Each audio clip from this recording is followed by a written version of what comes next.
I'm Matt. Hey, I'm Steve. Hey, I'm John. This is the Sober Friends Podcast. We're here for the sober curious, the new guy, and the old timer. We're here to talk about the stuff anyone looking to live alcohol-free has to face day to day, and how we overcame those struggles.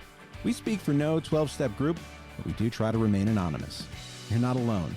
This is the Sober Friends Podcast. If you don't have worries and anxiety, you are not a good alcoholic, and you're not a good recovered alcoholic in good standing. Thought I'd be rid of this when I went through the 12 steps, and Steve, I am not. They still pop up. How about you? You have a lot more sobriety than me. You've been in a program on and off for many decades more than me. You must be cured. Far from cured. I do have a lot less stress and anxiety. I think that might be where we are in our lives more than maybe anything else, because when I was at your point in your life, when I was at your age and your point with 3 children, I had 2. I was about the same age, and although I didn't work a program as well as you did at the time, I had a lot of anxiety, stress, all that kind of stuff was coming out. So, and I'm older and got this important stuff done so far in my life, so I can relax a little bit more, and I don't feel stressed out about things, right? The financial end, I'm not wealthy, but the financial end's okay, and so the day-to-day stuff. And plus, the truth is, Matt, as I have so much gratitude for my life today, I really do, that it's easy for me to really put things in perspective and realize that most of the shit that I used to worry about and stuff that I can still worry about at times really don't, add up to a hill of beans, as they like to say. So this is always the case, and I never remember that. And I will tell people I work with, 5 months from now, 6 months from now, will you remember what you're worried about? Right. And the answer is probably no. Yeah. I will tell you this, that I'm breaking this here, that this goes into you probably shouldn't worry and things will work out. My wife pulled me aside today. So there are some money issues that we have, mostly because we had to buy outright a minivan back in January. And the monthly payment is much higher than what we had before. Even since January, we're still trying to figure out, we have this bigger chunk of money going out. What do we need to do here? We had to roll back our 401k contributions. We're still contributing, but we were contributing a lot. Right. And we had to roll that back. Well, my wife pulled me aside today and said, in the area that they're in, there are some financial difficulties. She said, we're in financial ruin. That is her quote. And they might be doing some downsizing. But what she also said is, but my boss wants to bring me in and make me the chief of staff. That would be her title. And it would be a lot more money. Now, I'm sure I work 5 times harder than her, but it does help. It does help. She's embarrassed. She goes, I don't want to be called the chief of staff. But that's what her title would be, the chief of staff. Right. Sounds impressive. Yeah. Listen, you guys will figure that out. And it's something that we've all did. I've done the same thing. I've been in my life where I was able to contribute a lot to my 401ks, and then things changed. I was a commission salesperson. What was happening to me is my pay plan would change all the time. And I would go from making really good commissions to not being able to make commissions, like literally overnight. It seemed like whenever that new plan come out, it was like it might take me 2 or 3 months, and those were big hits. Half of my pay was salary, and half of my pay was based upon commissions.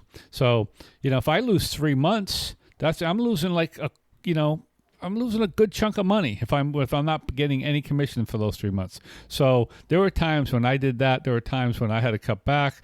I can remember changing, I'm a big environmental type person as much as possible. I can remember years ago, I went to completely renewables. And this is like when they were first out.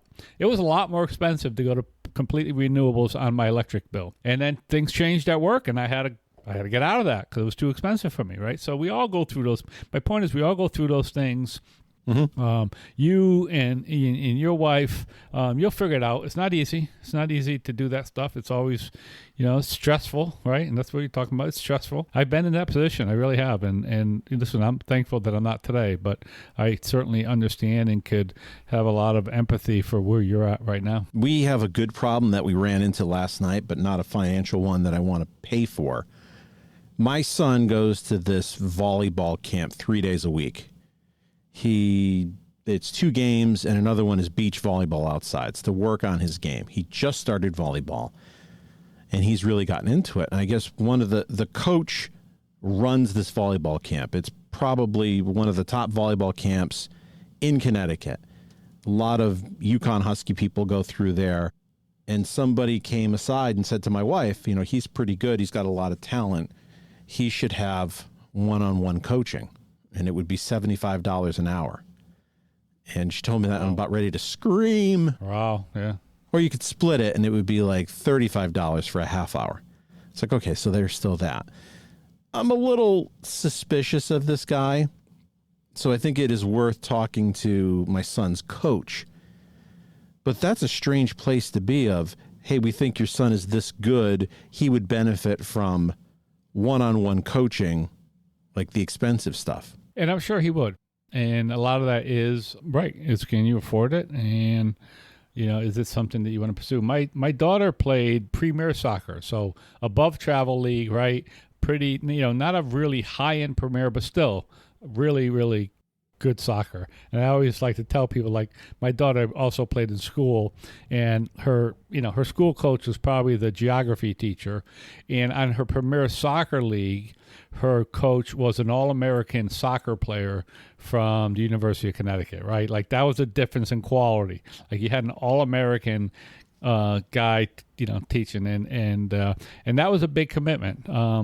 And my daughter was really good, and I thought about that. I did not send her for one-on-one coaching. I think she would have benefited from that, but I never did, and we never did. It's always good, but I would absolutely, in that case, talk to your son's coach and say, hey, what do you think of this? What do you think is going on? You think this is a good idea? And maybe even talk to some other parents who maybe have gone through that, right? Yeah. And see what they think. We're just pouring hundreds of dollars into him with this volleyball. Yeah.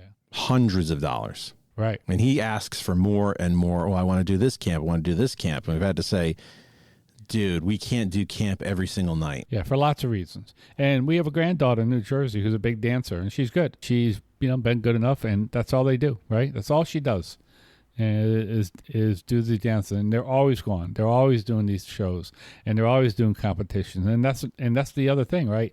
My sisters grew up doing that, and that's the same thing. They suck you into that, and you feel like, oh, I have to let her do this. I have to let her compete. She has to get better, all this kind of stuff. What's the end goal for that? I don't know. And again, I don't know what that is. And I'm glad she's doing it. She's good. She loves it. But what's the end goal? Does she go dance on Broadway, right? Who knows?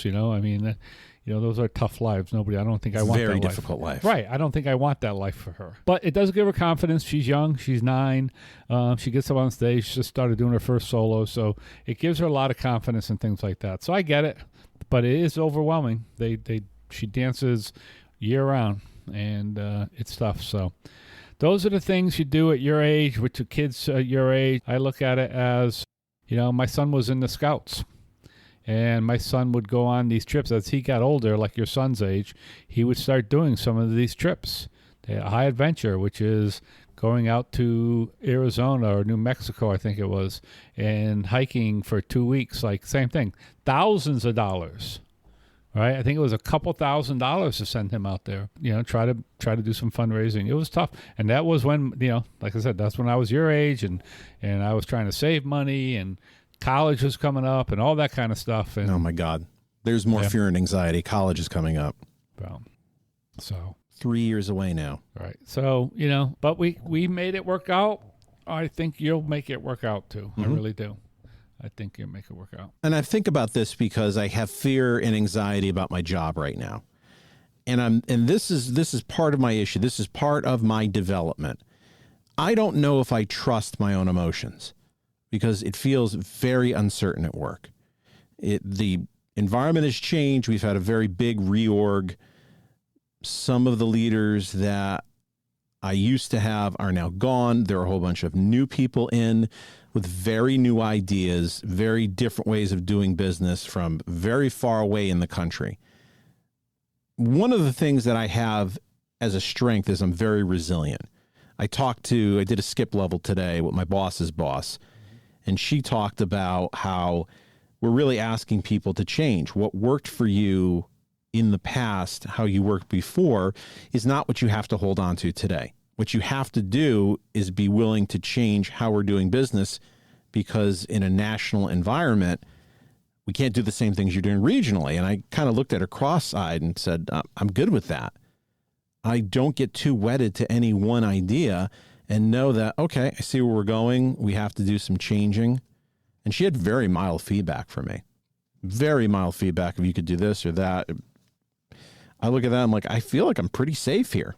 We always had that, we talk about a lot. It's actually a common, it's a common theme a lot of times in some topic discussion meetings, how, first of all, if you're listening to this wondering what this has to do with alcoholism, I'll tell you this, is that when I felt stressed before I had a program, when I was actively drinking, and trust me, I had lots of financial problems when I was actively drinking. My drinking did not help them. Let me tell you, it did not help the fact that I was trying to make sure I had enough money for my booze. But when we had that anxiety and that fear, I know for me, I drank to sort of overcome those feelings, to try to make those, try to forget about those feelings. That's what one of the things I've done. So sort of that's the tie into this, to our alcoholism. But we talk about this imposter. You hear this a lot with alcoholics, this whole imposter syndrome, like how I don't feel like I fit in. I feel like I've been a fraud. And some of that is because a lot of us drank sort of unknowingly, in the closet, if you will, drank so that other people didn't see us drink as much. So we have this feeling, certainly that was my experience, that's how I drank. We have this idea that we're going to be drawn out, we're going to be, they're going to shine a light on us, and we're going to find like, holy shit, Matt doesn't know what he's doing. How did he survive this? Let's get rid of him now. But that's not the case, right? That's not the case. You work for a big company. You're really competent in what you do. Chances are the job's not, there may be reorgs, but the job's probably not going anywhere. My worry is always I make too much money. Yeah. Because I have gotten very good reviews, right, and I have performed very, very well. I've taken advantage of compounding raises. And now I look at that and say, am I making too much money to be of value to the company? Yeah. That's what I have fear about. I was, I was one of the top paid salespeople. There was two guys who was paid on my level in our sales group. I was one of them. I always felt that same thing. And the truth is, my job was not anything that was very difficult or anything. And they could have easily gotten a new salesperson, brought him in, paid them, female, half the money they were paying me. Literally half the money. And they would not have been as good. It didn't have the connections, but they would have been okay for half the money. And but I always felt that way too. I always I made some good money, especially towards the end of my career. I was really in a good place. I always felt that too. Like, oh, they can get rid of me any day. I made peace with that one day. I really do. I've talked about it. I shared in meetings. First of all, I woke up one day and I really did. I was sitting in my office at work. And I was going through some of those feelings, of those imposter syndrome feelings. And then I realized that I had gone through about 4 reorgs, from one company to a little bit bigger company to a bigger company, then to a really gigantic company. And people got laid off, salespeople, because we always had salespeople when they brought them on, and I made every one of those cuts. And I finally realized, maybe I do know what I'm doing. Maybe I will survive this. And I did. And when they literally shut down our company, and they kept 3 of us around to sell off all their stuff. And I was one of the 3 that they kept around. I worked all the way up to the last day of the company. I made a pretty good, and that means, and they still paid our commissions. So there's everything we sold was now not divided by 6, but was divided by 3. So I walked out of there with a really, really nice sort of severance paycheck that helped me out a lot. And you're going to find that same way, I've told this story before, Matt. I've said I signed up for an insurance policy years ago, long time ago. I know this story. This is a good one. And I the first thing I asked the guy, like, what's happened if I'm going to lose my job? You know, like, how am I going to pay for this insurance policy? And he just looked at me and goes, you'd get another job, right? And I went, yeah, of course I'll get another job. And I realized, like, yeah, of course I'd get another job. And his point was, yeah, you'll be fine. Because it was a fairly good chunk of money. It wasn't huge, but like you, it was like, you know, take something out at that time, a couple $100 more a month or whatever it was that we were getting, you know, that was a lot of money for us. You know, we got to be careful with that. We can't ignore those feelings, because if we start to ignore those feelings, or we start not to give them the time and effort to deal with them, then we could get into trouble. We can get into trouble. And I know that you don't ignore them. Like when you start feeling that, right, you pick up the phone. I picked up the phone yesterday. Right. And that's what you need to do. That's what we all need to do.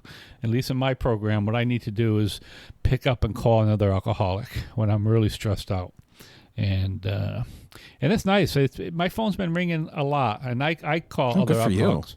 You're doing something right in your program. Well, it has been. There's a couple people out there who have gone through some changes, and I happen to be one of the people that they call, and it's nice. I love those phone calls.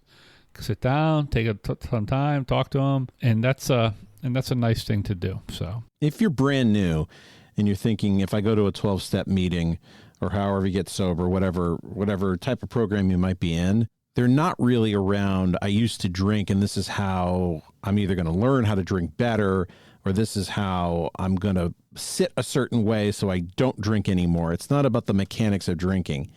It's about your feelings, and it's about things like this. And fears and anxiety can be a trigger for many people.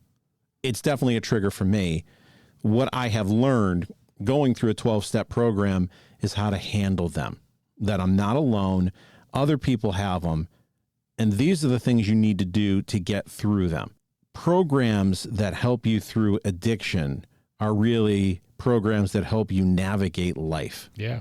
If you have those life skills, you don't need substances to get through them.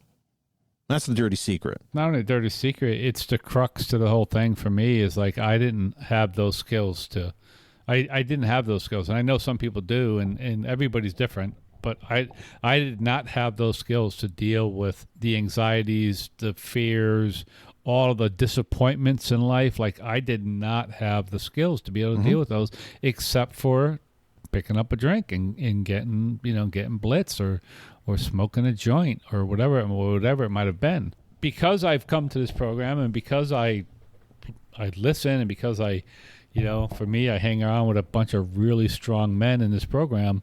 I've been able to figure that out. And you know what it is when I'm going through this, and I know the same thing happens to you because I see you at a meeting.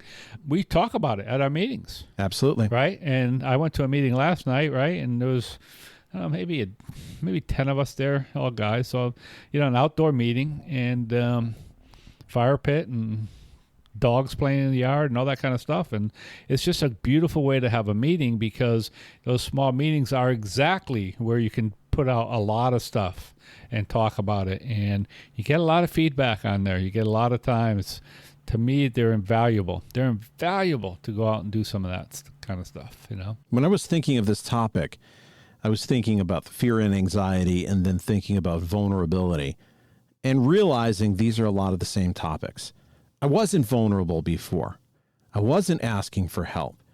The cure is to be as vulnerable as possible and to extend trust to other people, especially other people who are going through the same predicament you are. They may have answers because they went through it. They may be suffering the same thing, and then you both feel you're not alone. You get that validation. It'll help you through. You don't need a drink for that. You can have a conversation and feel better. And know what the other thing is, and it's just sort of a side thing, but what I find is that when you're going through your stuff, we talk about it all the time. It's like you reach out and you help somebody else, right? That's the other thing that we always talk about. When you're feeling these feelings and you're going through this anxiety, one of the ways to handle that is really go do something for somebody else, right? Mm-hmm. And it doesn't have to be in the program, but if it is or whatever, just go do something. That takes you out of your own space for a while. And I had the opportunity today to do that. I went to see a friend of ours who, recently lost her husband and spent about, maybe 3 hours up there, had some lunch, and then talked to her about, what can we do to help? And she had a couple little things that she was struggling with. I'm like, all right, let's go see if I can help you fix them. And before I left, I had helped her fix a couple things that were just hanging out there, That allows me to spend a few hours out of my own head doing something nice for somebody else with no expectations of anything back, just knowing that I made her life a little bit easier for this day. And, also it was a beautiful day here in Connecticut, and we had a nice lunch outside, and, it was really a nice time. And what I find is that when I start struggling, one of the best things I could do is do something for somebody else. When you talked about strong people, she came to mind. I don't know if she would give herself credit as being a strong person. I consider her incredibly strong. If you think about losing a husband who had a terminal illness for a decent amount of time, living through that, strength sometimes is just, I get up out of my bed every day. And I live the day. Yeah. That low bar of I'm going to meetings. I'm continuing to be alive and try and muddle through. Sometimes that's incredible strength just to be able to do that. Absolutely. And sometimes that's all we can do. I've said it, and I haven't had to say it in a while, right? Sometimes I used to show up at meetings, and that was all I could do was just show up. I couldn't participate. I didn't have a lot of thought. My head wouldn't allow me to sort of really listen to the topic and hone in on it. I just physically had to show up and be there. And that was effort at some points in my sobriety. It was a lot of work just to show up. And I did that. So I didn't drink. That's why I did it. Because usually those days where I was really struggling like that would be days that I would typically want to drink. I had a rule. I did in early sobriety. If I felt like shit like that, I went to a meeting. I just went to a meeting because at that time I was working in the office. I was working every day in an office. This was long before we all worked from home. And, so I'd get home, and if things were rough at home or whatever it might be, I was out the door for a meeting. Because that would just eat up a couple hours. By the time I drove there, I got there and I got home, it'd eat up a couple hours of my night, and then I could come home and I could go to bed. And it was simple as that. But yeah, I agree with you. This person is very strong. And I think she understands that. She handles a lot. She actually was in a very good place. I was very happy to see her. It's the first time I spent a lot of time with her since that happened. And I was really happy to see how, at least, for this day, right? For this day, this time, she was really good. And she's been able to handle a lot of stuff at the house by herself. And I was pleased with that. This is where you can help another person. Someone like our friend who has gone through a terrible year, had loss, had to suffer through that loss, of being present can be an inspiration for other people, even when you don't realize it. I think about, sometimes you said sometimes the best I can do is show up to a meeting. You might be underselling yourself, because sometimes if you show up to a meeting, there can be a better meeting for somebody else. That if a couple people who just always show up to that meeting stop showing up, that meeting might go away. Or the quality of sobriety there might not be good enough for the new person. There's always going to be people filing in and out of meetings. But having, even if it's like 2 or 3 people who are that core, who are there every single time, that can be the stability for somebody else. Yeah, without question. I agree that sometimes is having somebody there. But like, we always say, we want to go to a meeting. We want to give something back. You're that way too. You want to give something back to a meeting. Yep. I feel that way. I try to share. I don't always share. I try to share most meetings if I feel like I have something to say, because I feel like, like I said, I got something. I got a great gift from this program. For me, the program was Alcoholics Anonymous. I try to make sure that I give back for that gift, because it's something that's been incredibly valuable to me. And if I could just try to help other people, see the value in that and change your own life, right? The meeting I went to last night, there was a guy who I've seen before. I didn't know him that well, but I have seen him before.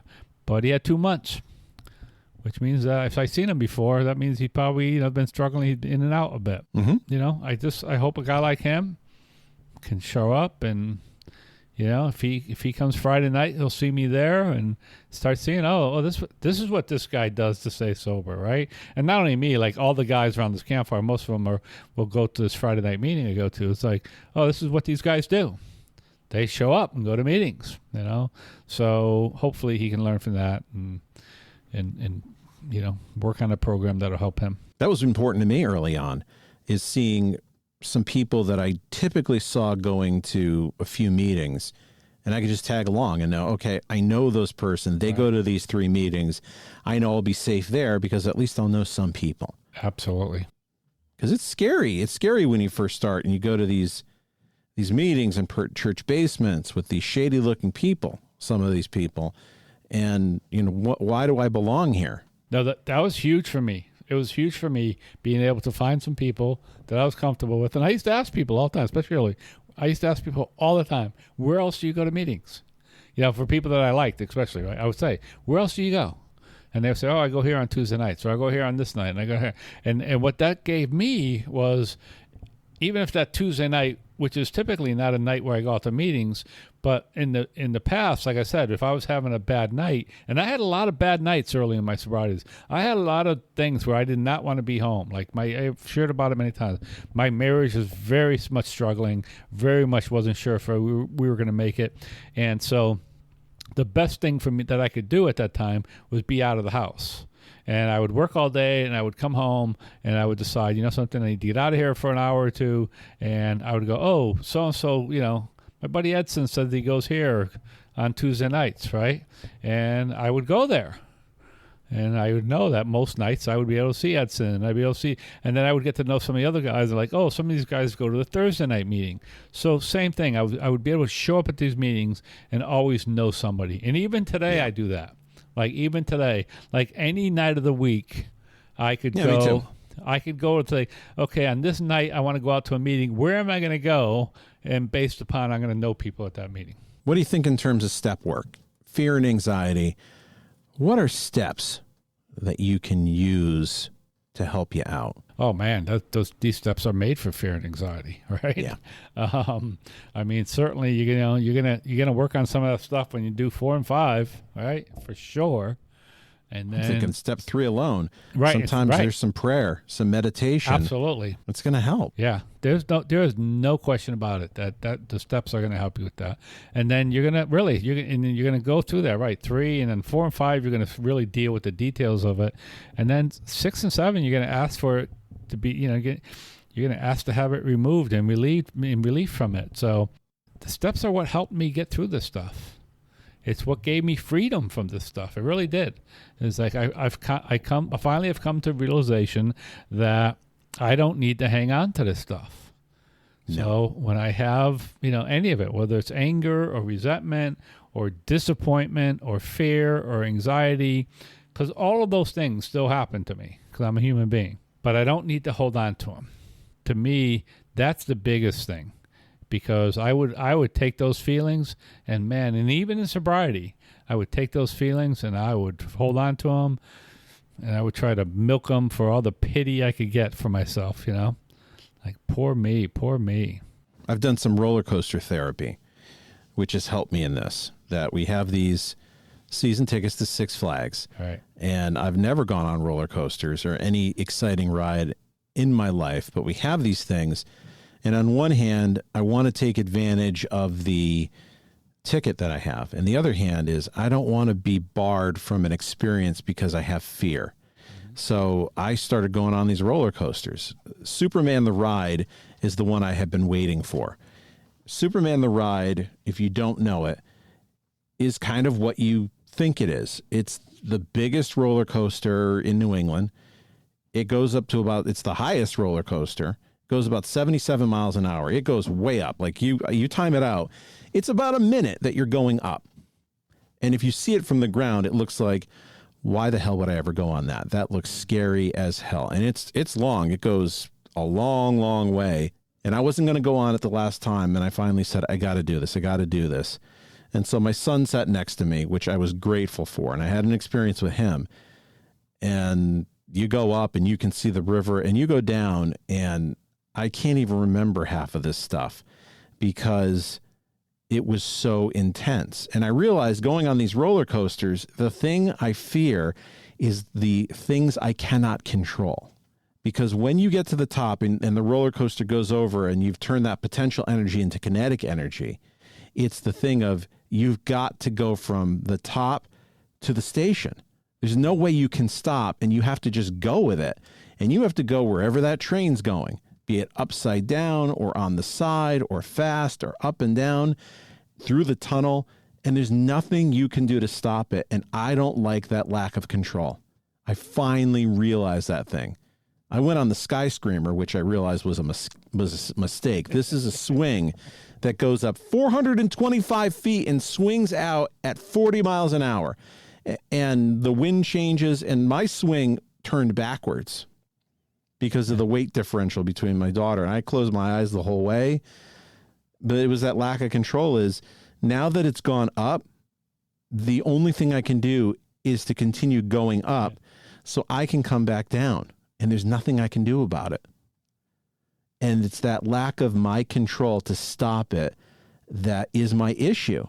And I'm doing this less because I'm enjoying the roller coaster and more of I need to get my way through this to understand why I fear this and how does it bother me in other parts of life? Where does it affect me in other parts of life so I can get past that too? So if I can go down this roller coaster and deal with not being able to control where it's going to go, maybe this will help me with other things. It might. It wouldn't be the course I would take, the path I would take. Yeah, my wife told me I looked, I was white as a ghost when she saw me swinging by. Although although it has some, there has some promise to it. If you can do that, and if you can get through it and go, and then go back and do it again, and maybe at some point even get some enjoyment out of it. It's been a long time since I've been on that Superman ride. My kids are, I took my kids there too, and my youngest is 30, so it's been a while, and I can remember when I went on there, it was like.